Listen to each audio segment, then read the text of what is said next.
Many people believe that skipping breakfast helps reduce total calories, and therefore makes weight loss easier. But the body does not work like a simple calculator. Especially as we get older, the body responds less to how little we eat, and more to how we eat, when we eat, and what kind of signals we send at the beginning of the day. Missing breakfast may feel light and convenient at first, but it often leads to stronger cravings later. Unstable hunger, low energy, overeating at the next meal, and a growing dependence on quick comfort foods. That is why the real question is not whether breakfast should be large or small. The more important question is how the body is being started after the longest fasting period of the day. During sleep, the body goes through many hours without food. By morning, it has already adjusted to that fasting state and is preparing to shift back into movement and activity. At that moment, the body is sensitive. Stress signals rise to help wake us up. Blood sugar can become more reactive, and appetite can change quickly depending on what happens next. If nothing comes in for too long, or if the first food is something sweet, soft and fast to absorb, the body can swing from one extreme to another. Some people feel mentally sharp for a short while, but not long after that, hunger returns. Concentration drops, and cravings begin to build. This is one reason why skipping breakfast is not always as harmless as it seems. People often say that they feel comfortable when they do not eat in the morning, but that comfort does not always last. By late morning, they may feel shaky, tired, irritable, or suddenly very hungry. Then lunch becomes larger, faster, and harder to control. So even though breakfast was skipped, the day as a whole can become more chaotic.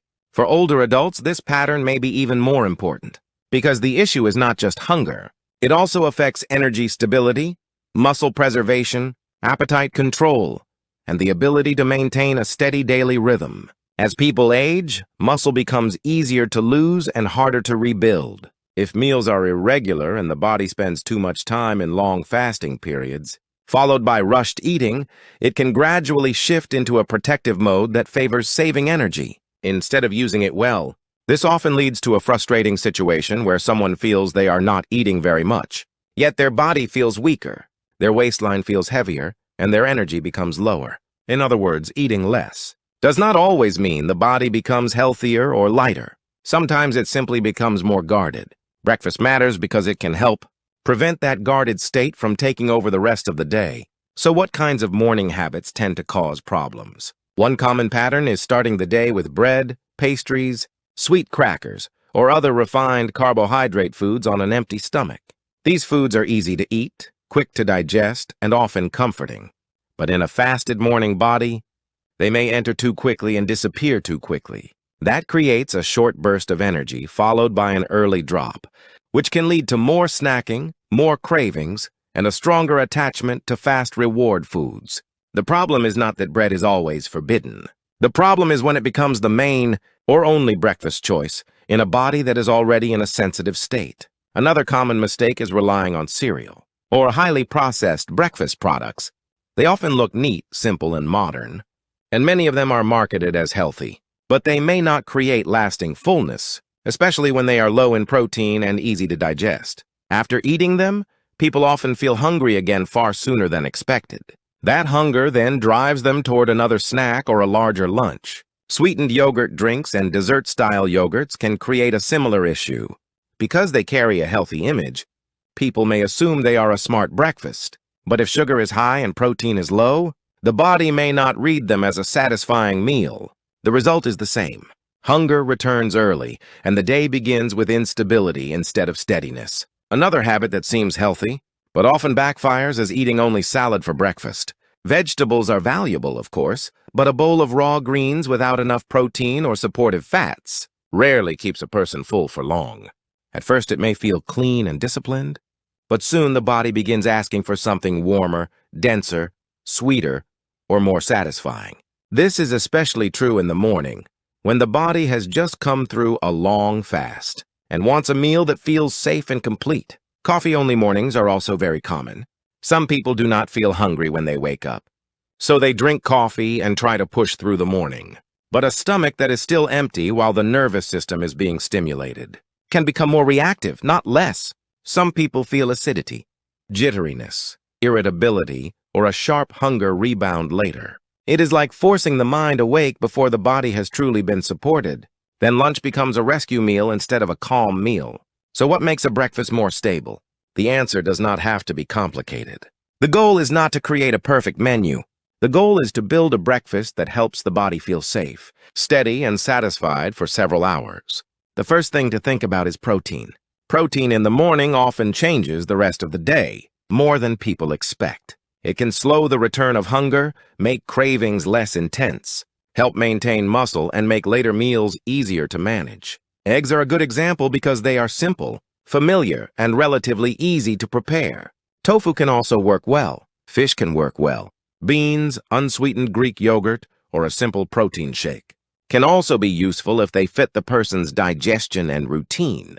The point is not to chase trendy health foods. The point is to let the first meaningful food of the day be something that stabilizes rather than overstimulates. The next helpful piece is fiber, especially gentle fiber from foods that do not feel too harsh in the morning. A small serving of fruit, soft vegetables, oats, barley, or legumes can make breakfast more balanced. But fiber works better when it is not alone. Fruit by itself may feel healthy, but for some people, it disappears quickly and leaves them hungry again. When fruit is paired with protein, the meal tends to feel more complete. For example, berries with yogurt, apple with nuts, or vegetables. Alongside eggs can feel much steadier than fruit or vegetables alone. A moderate amount of healthy fat can also make breakfast more lasting. This does not mean a heavy, greasy meal. It simply means that a little fat can help the body feel more nourished and more stable. Nuts, seeds, olive oil, avocado, or fatty fish can support that effect. When protein, fiber, and a moderate amount of healthy fat come together, breakfast starts to act like a real meal rather than a quick interruption of hunger. At that point, the body is less likely to panic, spike, crash, and beg for fast energy again. Many people ask whether rice or carbohydrates must be completely removed from breakfast. Not necessarily. If activity is low in the morning, it may help to reduce the amount and shift the focus toward protein and vegetables. But breakfast does not have to become a low-carbohydrate punishment. The more practical approach is to avoid leading the meal with refined carbohydrates, and instead let carbohydrates play a supporting role. A small amount of rice, oats, or even bread can fit more comfortably when the meal already contains protein and other balancing foods. The order of eating can also matter more than people realize. When a meal begins with vegetables or side dishes, followed by protein, and carbohydrates come later, many people notice that they feel calmer and fuller. Eating this way naturally slows the meal down and can reduce the urge to rush. It can also make the same meal feel less heavy afterward. This is useful for people who experience sleepiness, bloating, or strong cravings after eating. In many cases, the issue is not only what they ate, but how quickly and in what order it entered the body. A lot of older adults say that they already eat only 1 or 2 meals a day, yet still do not lose weight. But when you look closely, the issue is often not meal frequency alone. It is the rhythm. Long fasting hours, a very large hunger wave, a meal dominated by refined carbohydrates, then low movement and fatigue afterward. That repeated pattern can push the body towards storage instead of flexibility. In that situation, eating even less is not always the answer.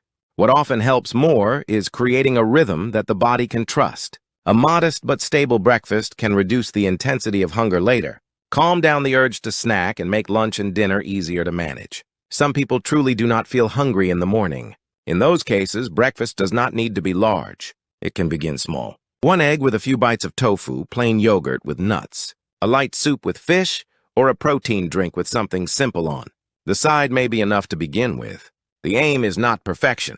The aim is consistency. A smaller breakfast that can be repeated daily is often more helpful than an ideal breakfast that feels too difficult to maintain. Another mistake is trying to make breakfast so clean and strict that it becomes joyless.